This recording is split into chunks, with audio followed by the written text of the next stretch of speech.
तो रमजान स्पेशल में आज मैं आपके लिए लेकर आई हूँ बहुत ही ज्यादा मजेदार और बिल्कुल नई सी रेसिपी, जिसे हम बना रहे हैं थोड़े से चिकन और आलू से। तो बिना टाइम जाया किए हुए जल्दी से इस मजेदार सी रेसिपी को बनाना शुरू करते हैं। बिस्मिल्लाहिर्रहमानिर्रहीम। अस्सलाम वालेकुम, उम्मीद है आप सब ठीक होंगे। तो इस इंतहाई मजेदार और बिल्कुल नई सी रेसिपी को बनाने के लिए सबसे पहले तो हमने यहाँ पर ले लेना है एक अदद बोल, और बोल के अंदर शामिल करेंगे यहाँ पर अंडे। अब अंडे जो है ना, इसमें मैं डाल रही हूँ 2 अदद अंडे। 2 अदद शामिल करने के बाद अब आपने अंडों को कर लेना है यहाँ पर अच्छी तरह से बीट। जब आप देखो कि आपने अंडों को अच्छी तरह से बीट कर लिया है तो इसके अंदर हमने यहाँ पर डालना है दूध। अब जो दूध है आप बॉयल भी डाल सकते हैं, कच्चा भी डाल सकते हैं। तो 1 कप जो दूध है वो आपने इसके अंदर डाल देना है। दूध शामिल करने के बाद दोबारा से सभी चीजों को अच्छी तरह से बीट कर लेंगे।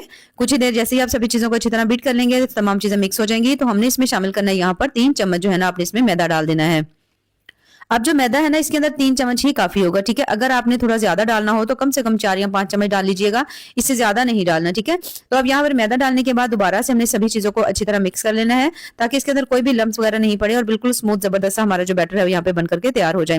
तमाम चीजों को अच्छी तरह मिक्स करने के बाद अब यहाँ पर मैंने ले लिए हैं आलू। आलू जो है यहाँ पर मैंने लिया था 1 अदद, इसको मैंने अच्छी तरह ग्रेट कर लिया था। 2 से 3 पानी मैंने इसे अच्छी तरह से धो लिया था, ताकि तमाम स्टार्च निकल जाए। और कोशिश करिए किसी छन्नी वगैरह में रख दीजिएगा ताकि इसके अंदर पानी ना हो। अब जो तमाम आलू है ना, उसको आपने इसके अंदर डाल देना। आलू शामिल करने के बाद हल्का सा सब्ज धनिया डाल देंगे, और उसके बाद बिल्कुल 1/3 चम्मच आपने इसके अंदर डाल देना है नमक का। नमक शामिल करने के बाद थोड़ी सी आपने इसमें डाल देनी है काली मिर्च, और थोड़ी सी आपने इसमें जो है ना कश्मीरी लाल मिर्च जो है वो तीखी नहीं होती, थोड़ी दरदरी से करके हमने इसमें शामिल कर दी है। इन तमाम चीजों को डालने के बाद दोबारा से हमने इन्हें कर लेना है यहाँ पर अच्छी तरह से मिक्स।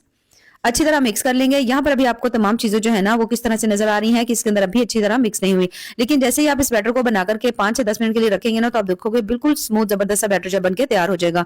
तो इसे यहाँ पर हम रख देते हैं रेस्ट पर कुछ देर के लिए। तब तक यहाँ पर हम ले लेते हैं 1 अदद पैन के अंदर आपने शामिल कर लेना है यहाँ पर ऑयल सबसे पहले तो, और उसके बाद 2 अदद मीडियम साइज के जो प्याज है ना वो आपने इसमें शामिल करने हैं। प्याज डालने के बाद अब आपने प्याज को हल्का हल्का सा यहाँ पे फ्राई कर लेना है। बहुत ज्यादा कलर चेंज नहीं करेंगे। जैसे आप देखो जो प्याज है वो हल्का सॉफ्ट होने लग गया है, तो फिर हमने इसके अंदर जो है ना शामिल करना है चिकन। अब यहाँ पर आप प्याज का कलर चेक कर सकते हैं, हल्का सा सॉफ्ट हो चुका है। अब यहाँ पे चिकन डालेंगे। चिकन जो है यहाँ पर तकरीबन मेरे पास 1.5 कप था, ठीक है। घर में कोई भी कप या कटोरी जो आप सेट कर सकते हैं। 1 कप चिकन आपने इसमें डाल देना है, और उसके बाद आपने इन सभी चीजों को यहाँ पर कुछ देर के लिए पका लेना है, जब तक ये तमाम चीजें जो है ना वो थोड़ी थोड़ी सी कुक नहीं हो जाती। तो जैसे ही आप देखो आपने ये जो चिकन है इसको आपने कुछ देर के लिए हल्का सा फ्राई कर लिया है, तो उसके बाद हमने इसके अंदर शामिल करना है यहाँ पर तकरीबन आधा चम्मच जो है ना मैं इसमें डाल रही हूँ फ्रेश कुटा हुआ जो अदरक लहसुन का पेस्ट होता है ना, उसे हम इसके अंदर शामिल कर देंगे। पेस्ट डालने के बाद दोबारा से आपने इन सभी चीजों को कुछ देर के लिए पका लेना है। जैसे आप देखो आपने अदरक लहसुन को भी कुछ देर के लिए चिकन के साथ अच्छी तरह से भून लिया है, तो हम इसमें शामिल करेंगे 3 से 4 अदद बिल्कुल बारीक कटी हुई सब्ज मिर्चें डाल देंगे। 1 अदद यहाँ पर आपने इसमें डाल देनी है वो भी बारीक काट कर शिमला मिर्च डाल देंगे, और 2 अदद आपने इसमें डाल देनी है टमाटर। इन तमाम चीजों को डाल करके दोबारा से यहाँ पर हमने कर लेना है अच्छी तरह मिक्स, और कुछ देर के लिए आपने सभी चीजों को यहाँ पे पका लेना है, जब तक इस तमाम जो सब्जियां हैं ना वो हल्की सी सॉफ्ट नहीं हो जाती। तो कुछ ही देर में आप देखोगे तमाम सब्जियां भी जबरदस्त सी हमारी यहाँ पर हल्की हल्की सी सॉफ्ट हो चुकी हैं। तो जब सब्जियां हल्की सॉफ्ट हो जाएं तो हमने इसमें डालने हैं स्पाइसेस। नमक शामिल कर देंगे यहाँ पर 1/3 चम्मच जो है ना यहाँ पे डाल रही हूँ मैं नमक का। आप अपने टेस्ट के हिसाब से भी डाल सकते हैं। उसके बाद 1/3 चम्मच हल्दी डाल रही हूँ। लाल मिर्च भी मैंने इतनी ही डाल दी है, थोड़ी सी हमने इसमें डाल देनी है काली मिर्च।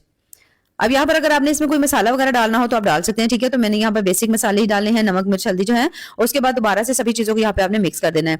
अब यहाँ पर टमाटरों के पानी की इसके अंदर अच्छी खासी नमी है, तो इसी में तमाम मसाले आपने भून लेने हैं। उसके बाद आपने इसे जब आप तमाम चीजों को मिक्स कर लेंगे ना, उसके बाद आपने इसके ऊपर कोई ढक्कन लगा दीजिएगा, और 3 से 4 मिनट के लिए इसे ऐसे ही छोड़ दीजिएगा, ताकि अच्छी तरह से तमाम चीजें जो है ना वो पक भी जाए और चिकन भी अच्छी तरह गल जाए। अब यहाँ पर आप देख सकते हो तकरीबन 3 से 4 मिनट के बाद माशाल्लाह बहुत अच्छी तरह से जो चिकन है वो भी गल चुका है, तमाम मसाले भी इसके अंदर अच्छी तरह मिक्स हो चुके हैं। तो यहाँ पे मैं इसमें शामिल करने लगी हूँ तकरीबन 1 चम्मच हम इसमें सिरका डाल देंगे। 2 चम्मच आपने इसमें डाल देना है सोया सॉस का, और 2 चम्मच आपने इसमें चिली सॉस डाल देना है। 1/3 चम्मच जो है ना आपने इसमें मिक्स गरम मसाला डाल देना है। इन तमाम चीजों को डाल करके कुछ देर के लिए फिर से आपने अच्छी तरह से भून लेना है। तो जैसे आप इसे कुछ देर के लिए अच्छी तरह से भून लेंगे, आप देखो कि तमाम सॉसेस के अंदर से जो है ना वो उसकी ग्रेवी जो है वो खत्म हो चुकी है, और अच्छी तरह आपने तमाम चीजों को भून लिया है। तो फिर हम इसमें डाल देंगे थोड़ा सा सब्ज धनिया, अच्छी तरह मिक्स कर लेंगे, और जबरदस्त से यहाँ पर हमारी जो स्टफिंग है बन करके तैयार हो चुकी है। तो बस इसे हम उतार लेंगे और इसको आपने थोड़ा सा ठंडा कर लेना है। अब यहाँ पर जो हमने बैटर बना करके रखा हुआ था मैदे का, अंडे का और दूध का, यहाँ पर आप देख सकते हो माशाल्लाह जबरदस्त ये जो है ना सेट हो चुका है। आलू जो थे वो पहले स्टार्ट में किस तरह से थे और अब इसके अंदर अच्छी तरह मिक्स हो चुके हैं। तो बैटर की कंसिस्टेंसी ऐसी होनी चाहिए। अगर आपको लग रहा है ये बहुत ज्यादा पतला है तो आप इसमें 1 या 2 चम्मच इसमें जो है ना मैदा और डाल सकते हैं, ठीक है। नहीं तो इसी तरह के इसके जो है ना कंसिस्टेंसी होनी चाहिए। अब बनाने का तरीका कुछ इस तरह से कि आपने ले लेना 1 अदद पैन, उसके अंदर आपने बिल्कुल हल्का सा ऑयल लगा देना है। उसके बाद ये जो बैटर बना करके रखा हुआ था ना आपने 1 से 1.5 चम्मच डाल देना है। कोशिश करना है यहाँ पर आपने बिल्कुल पतले पतले ये बनाने बनानी है, बहुत ज्यादा मोटी नहीं बनानी। पैन को इस तरह से घुमा करके भी आप इसको फैला सकते हैं, नहीं तो आप चम्मच की मदद से भी आप इसको फैला सकते हैं। हल्का सा मैं इसको थोड़ा सा चम्मच की मदद से सेट कर दूंगी, क्योंकि हमने इसमें आलू डाले हैं ना, तो आलू एक ही जगह पर इकट्ठे नहीं हो, तमाम जो है ना अच्छी तरह फैल जाए। अब जैसे ही आप देखो कि इसके ऊपर वाली साइड जो है वो अच्छी तरह से पक चुकी है, तो इसका मतलब नीचे वाली साइड भी बहुत अच्छी तरह कुक हो गई है। तो अब यहाँ पर आपने इसकी साइड को चेंज कर देना है। अब यहाँ पर आपने इसको ना बहुत अच्छी तरह कुक करना है, यानी कि आपने इस रोटी को अच्छी तरह पका लेना है, कहीं से भी आपने इसको कच्चा नहीं रहने देना। तो इसलिए आपने इसको तसल्ली से पकाना है। और आप देखोगे बहुत ज्यादा पतली सी है तो और बहुत ज्यादा जल्दी से ये रेडी भी हो जाती है। देखिए माशाल्लाह कितनी जबरदस्त ये पक चुकी है। तो सेम इसी तरह से आपने हल्का हल्का सा ये जो बैटर है 1 से 1.5 चम्मच ले लेना है। उसके बाद इस तरह से करके आपने इसको फैलाते जाना है। जैसे ही आप इसको अच्छी तरह से फैला लेंगे तो आपने इसको हल्की फ्लेम के ऊपर पकाना है, जब तक एक साइड का कलर जो है ना वो हल्का गोल्डन ब्राउन नहीं हो जाता। साइड को हमने यहाँ पर चेंज कर लेना है और दूसरी साइड को भी अच्छी तरह से आपने पका लेना है। और जब दोनों साइड अच्छी तरह कुक हो जाएंगी तो आपने इसको इसके अंदर से निकाल लेना है। और सेम इसी तरह से सभी जो है ना हमने बना करके यहाँ पे प्लेट में रख ली हैं।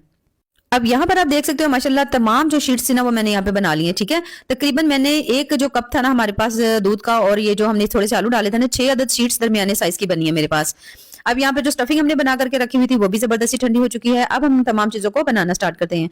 तो यहाँ पर सबसे पहले जो आपने शीट्स बनाई थी ना, ये आपने लेनी है और इनको आपने हल्की सी शेप दे लेनी है। इस तरह से कटर की मदद से या छुरी की मदद से ना आपने हल्की हल्की सी इसकी साइड्स को कट कर लेना है। देखिए इस तरह से, बहुत ज्यादा नहीं कट करना, बस हल्की सी शेप देनी है। इस तरफ से आपने सिर्फ इस तरफ से कट करना है, ऊपर वाली साइड से आपने कट नहीं करना। तो बस इसी तरह से जितनी भी हमारे पास शीट्स हैं सभी की साइड्स को मैं बिल्कुल पतला पतला सा हल्का हल्का सा कट कर लूंगी। उसके बाद आपने यहाँ पर ले लेनी है फिलिंग। फिलिंग लेने के बाद ये देखिए इस तरह से करके आपने चिकन की जो फिलिंग बना करके रखी हुई थी उसे आपने इसमें डालना है। यहाँ पर आप फिलिंग अपनी मर्जी से कम या ज्यादा कर सकते हैं, जितनी आपको पसंद हो। इसके अंदर आप कच्ची सब्जी भी ऐड कर सकते हैं, जैसे बंद गोभी वगैरह है आप उसे भी डाल सकते हैं। तो मैंने यहाँ पर डाल दी इसके अंदर चीज, क्योंकि सभी को बहुत ज्यादा पसंद होती है। तो चीज शामिल करने के बाद अब आपने इसको फोल्ड कर लेना है। ये देखिए इस तरह से करके ना अच्छी तरह से आपने टाइट हाथों से इसको फोल्ड कर लेना है, ताकि ये खुले नहीं। ये देखिए इस तरह से करके आपने इसको फोल्ड कर लेना है। तो बस सेम इसी तरह से जितनी भी हमारे पास पड़े हुए हैं ना शीट्स, उन सभी के आपने इस तरह से करके रोल बना लेने हैं। सबसे पहले आपने स्टफिंग रख देनी है, थोड़ी सी चीज रख देंगे, नहीं तो सब्जियां रख सकते हैं, कोई सॉस बना करके भी आप इसके अंदर डाल सकते हैं अगर आपको चीज ना पसंद हो तो। अब अच्छी तरह से फोल्ड कर लेंगे। सभी को बना लिया। अब यहाँ पर मैंने ले लिया एक अदद पैन। पैन में बिल्कुल हल्का सा ऑयल लगाएंगे और ये जो हमने रोल बनाए हुए थे ना, इन सभी को आपने इसके अंदर डाल देना है। ये देखिए इस तरह से करके तमाम रोल इसमें जैसे ही आप डाल लेंगे ना, डालने के बाद अब आपने इसके ऊपर थोड़ी सी फिर से चीज डाल देनी है। तो यहाँ पर इस तरह से करके तमाम के ऊपर ना आपने अच्छी तरह चीज लगा देनी है। चीज लगाने के बाद बिल्कुल हल्का सा मैंने सब्ज धनिया डाल दिया है। अब हमने यहाँ पे इसे रख दिया चूल्हे पे, फ्लेम ऑन कर देंगे, बिल्कुल हल्की दम वाली फ्लेम। ठीक है, अब आपने इसके ऊपर ढक्कन लगा देना है। ढक्कन लगा करके आपने इसे कुछ देर के लिए 2 से 3 मिनट के लिए ऐसे ही रहने देना है, हल्की सी फ्लेम के ऊपर। ठीक है, ताकि चीज मेल्ट हो जाए। अब ये तो हमने बना लिया पैन में। ठीक है, अब हमने बनाना है ओवन में। सेम इसी तरह से आपने ओवन में हल्का सा ये जो है ना आपने ऑयल लगा लेना है, तमाम रोल इसमें रखने हैं, उसके ऊपर फिर से आपने चीज डाल देनी है। अब आपने ओवन में इसको रखना है 180 डिग्री पर। आपने पहले तो ओवन को गर्म कर लेना और उसके बाद कम से कम 2 से 3 मिनट के लिए रखेंगे तो जबरदस्ती ये भी चीज मेल्ट हो जाएगी। अब जो हमने पैन में बनाए थे ना, आप देख सकते हो माशाल्लाह जबरदस्त तमाम यहाँ पे तैयार हो चुकी है। चीज जो है वो जबरदस्ती मेल्ट हो चुकी है और माशाल्लाह बहुत ही ज्यादा मजेदार जबरदस्त ये जो हमारे रोल है ना बनके तैयार हो चुके हैं। अक्सर लोगों को बर्गर बहुत ज्यादा पसंद होते हैं, शवारमा बहुत ज्यादा पसंद होते हैं। तो अगर आप इसे बनाएंगे ना तो आप यकीन करें इसे खाने के बाद आप बाकी सभी चीजों को भूल जाएंगे। इनका टेस्ट इतना ज्यादा मजे का होता है। ये देखिए माशाल्लाह बहुत ज्यादा मजेदार बने। अब यहाँ पर जो ओवन में हमने बनाए थे उनका कलर बहुत बहुत ज्यादा ये देखिए माशाल्लाह प्यारा आता है, क्योंकि जो ओवन है उसकी जो ग्रिल होती है उसका कलर उससे ना बहुत ज्यादा जबरदस्त आ जाता है। ये देखिए माशाल्लाह।